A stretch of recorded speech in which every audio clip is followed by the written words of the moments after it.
मैं एक बापर्दा औरत थी और मुझे अपनी हया पर बहुत फख्र था। जब मेरे रिश्ते की बात चलती थी तो मैं हमेशा एक ही बात कहती थी, मैं शादी उसी शख्स से करूंगी जो मुझे हमेशा पर्दे में रखेगा। फिर मेरी जिंदगी में एक शख्स आया। उसने वादा किया कि वो मेरी इज्जत, मेरा पर्दा और मेरी हया हमेशा कायम रखेगा। मैंने उसकी बात पर यकीन कर लिया और हमारी शादी हो गई। शुरू में सब बहुत खूबसूरत था। वो मेरा ख्याल रखता था, मेरी इज्जत करता था और मैं दिल ही दिल में सोचती थी कि शायद मुझे वाकई एक अच्छा हमसफिर मिल गया है। कुछ वक्त बाद अल्लाह ने हमें एक बेटा अता किया।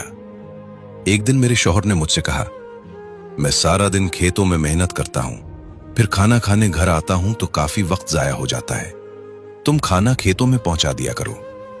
मैंने सोचा शौहर की खिदमत में भी मोहब्बत होती है, इसलिए मान गई। मैं मुकम्मल पर्दे में खाना लेकर जाती थी। फिर वक्त गुजरता गया और मेरे दूसरे बेटे की पैदाइश हुई। अब मेरे शौहर ने कहा, गुजारा मुश्किल हो रहा है, तुम्हें मेरे साथ खेतों में काम भी करना होगा। ये सुनकर मेरे दिल को अजीब तकलीफ हुई, मगर हालात के सामने खामोश हो गई।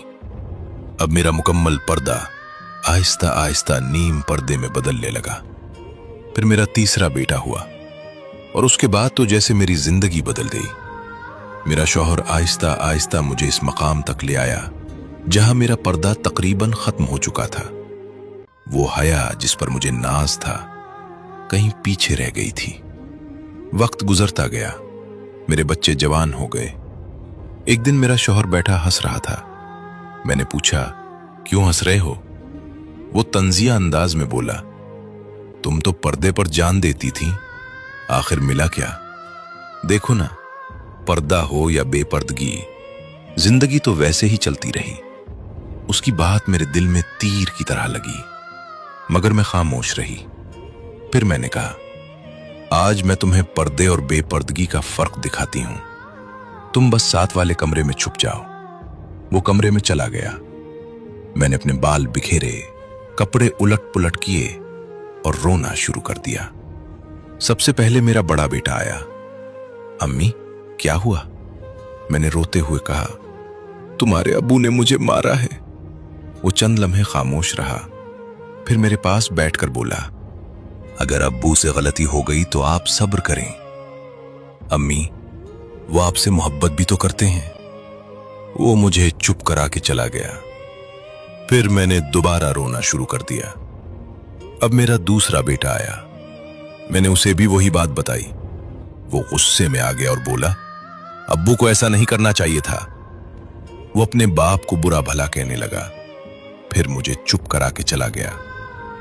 फिर आखिर में मेरा छोटा बेटा आया। जैसे ही मैंने कहा, तुम्हारे अब्बू ने मुझे मारा है, वो आग बगोला हो गया। डंडा उठा लिया और चीख कर बोला, आज मैं नहीं छोड़ूंगा नहीं। वो अपने बाप को मारने के लिए ढूंढने लगा। तब मैंने अपने शौहर को बाहर बुलाया और उसकी आंखों में देखकर कहा, देखा, मेरा पहला बेटा उस वक्त पैदा हुआ जब मैं मुकम्मल पर्दे में थी। उसने तुम्हारी इज्जत का पर्दा रखा। दूसरा उस वक्त पैदा हुआ जब मेरा पर्दा आधा रह गया था, इसने आधी इज्जत रखी। और तीसरा उस वक्त पैदा हुआ जब मेरी जिंदगी से पर्दा खत्म हो चुका था, वो तुम्हारी पूरी इज्जत उतारने निकल पड़ा है। ये कहते हुए मेरी आंखों में आंसू थे और मेरे शौहर के पास खामोश रहने के सिवा कोई जवाब नहीं था।